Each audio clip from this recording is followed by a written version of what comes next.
ഇന്നത്തെ CNS ദേവി ഫാമിലിയിലേക്ക് ഏവർക്കും സ്വാഗതം. നമ്മളൊക്കെ കണ്ടിട്ടുണ്ടാവും ഫേസ്ബുക്കിൽ പേരാമ്പ്ര എന്ന് പറയുന്ന സ്ഥലത്ത് കുഞ്ഞിക്കണ്ണൻ എന്ന് പറയുന്ന 73 വയസ്സായ ഒരു അച്ഛൻ മരണപ്പെട്ടത്. അത് മരണപ്പെട്ടതെന്ന് പറഞ്ഞാൽ 1.5 മാസമായി ഇത്ര അയാൾ മരിച്ചിട്ട്. ഒരു ഇലക്ട്രിസിറ്റി ബില്ല് കൊടുക്കാൻ വന്ന ആളാണ് അയാൾ മരിച്ച് വിവരം പുറം ലോകത്തെ അറിയിക്കുന്നത്. ഒരു കിടക്കയിൽ വെറും ഒരു അസ്ഥിക്കൂടം, ഒരു കാലിങ്ങനെ തറയിലേക്ക് തൂക്കിയിട്ടിട്ട് ഒരു അസ്ഥിക്കൂടം കുറച്ച് പൊടി മാത്രമാണ് ആ കിടക്കയിൽ നമുക്ക് കാണാൻ പറ്റുന്നത്. ഫേസ്ബുക്കിൽ അതിൻ്റെ ഫോട്ടോ ഒക്കെ ഉണ്ടായിരുന്നു. അപ്പോൾ മക്കളുണ്ടോ ഭാര്യ ഉണ്ടോ ഒന്നും നമുക്കറിയില്ല, അതൊന്നും അതിൽ കണ്ടില്ല.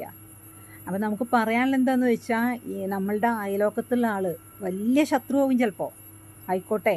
പക്ഷേ ഇയാളെ 1, 2, 3 ദിവസം കണ്ടില്ലെങ്കിൽ നമ്മൾ അയാളെ അവിടെ എന്താ ചെയ്യുന്നത്, അയാൾ അതിൻ്റെ ഉള്ളിൽ ജീവനോടെ ഉണ്ടോ എന്ന് നോക്കാനുള്ളൊരു മനുഷ്യത്വപരമായൊരു ചിന്ത നമ്മളുടെ ഓരോരുത്തരുടെ മനസ്സിലുണ്ടാവണം. നമുക്ക് നാളെ എന്താ വരിക എന്ന് പറയാൻ പറ്റില്ല. നമ്മളും നാളെ ആരും ഇല്ലെങ്കിൽ നമ്മളും അതേമാതിരി കിടക്കേണ്ട ഒരവസ്ഥ വരും. അപ്പോൾ നമ്മളുടെ ഓരോരുത്തരുടെ മനസ്സിലും ഈ ഒരു ചിന്ത ഉണ്ടാവണം. നമ്മളുടെ അടുത്തുള്ള അയൽക്കാരൻ എത്ര ശത്രുവാണെങ്കിലും ഇങ്ങനെയുള്ള സന്ദർഭങ്ങളിൽ നമുക്കൊന്ന് എത്തി നോക്കാനുള്ളൊരു മനസ്സാന്നിധ്യം നമ്മൾ ഓരോരുത്തരും ചെയ്യണം. നമ്മളാരും ഭൂമിയിൽ സ്ഥിരമായിട്ട് താമസിക്കാൻ വന്നവരല്ല. എല്ലാവർക്കും കിട്ടുന്ന ഒരു ലോട്ടറിയാണ് മരണം. ആ ലോട്ടറി നമ്മൾ ആര് വേണ്ടാന്ന് പറഞ്ഞാലും കിട്ടാണ്ടിരിക്കില്ല.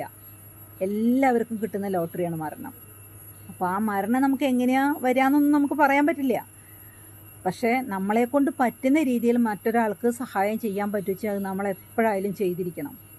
ഇതിപ്പോൾ അടുത്തുള്ള ഒരാൾക്കാർ അവരെ അന്വേഷിക്കുക എന്തെങ്കിലും ചെയ്യുമായിരുന്നു വെച്ചാൽ ഇപ്പോൾ ആ ബോഡി 1.5 മാസം ഇങ്ങനെ ആരും അറിയാതെ കൊണ്ട് കിടക്കേണ്ട ഒരവസ്ഥ വരില്ലായിരുന്നു. എന്താ അതിൻ്റെ അവസ്ഥ എന്നറിയില്ല. അടുത്തൊന്നും ആൾക്കാരില്ലാഞ്ഞിട്ടോ എന്തോ അറിയില്ല. അടുത്ത ആൾക്കാരില്ലാണ്ടിരിക്കില്ലല്ലോ എന്തായാലും. അപ്പം നമ്മൾ ഓരോരുത്തരും നമ്മളുടെ അയൽക്കാരൻ എത്ര ശത്രുവാണെങ്കിലും നമുക്ക് ഇങ്ങനെ 1, 2 ദിവസം അയാളെ കണ്ടില്ലെങ്കിൽ അയാൾക്ക് എന്ത് സംഭവിച്ചു എന്ന് നോക്കാനുള്ള ഒരു മനുഷ്യൻ എന്നുള്ള രീതിയിലുള്ളൊരു ചിന്ത നമുക്ക് ഓരോരുത്തർക്കും ഉണ്ടാവണം. അതാണ് എനിക്ക് ഇന്നത്തെ വീഡിയോയിൽ നിങ്ങളോട് പങ്കിടാനുള്ളത്. അത് കണ്ടപ്പോൾ, അങ്ങനെ ഒരു വീഡിയോ കണ്ടപ്പോൾ എനിക്കത് മനസ്സിനെ വല്ലാണ്ട് തൊട്ടു. കാരണം എല്ലാവരുടെ അവസ്ഥ എന്തല്ലേ. അപ്പോൾ അതുകൊണ്ട് വന്നോന്ന് മാത്രം. ഓക്കെ.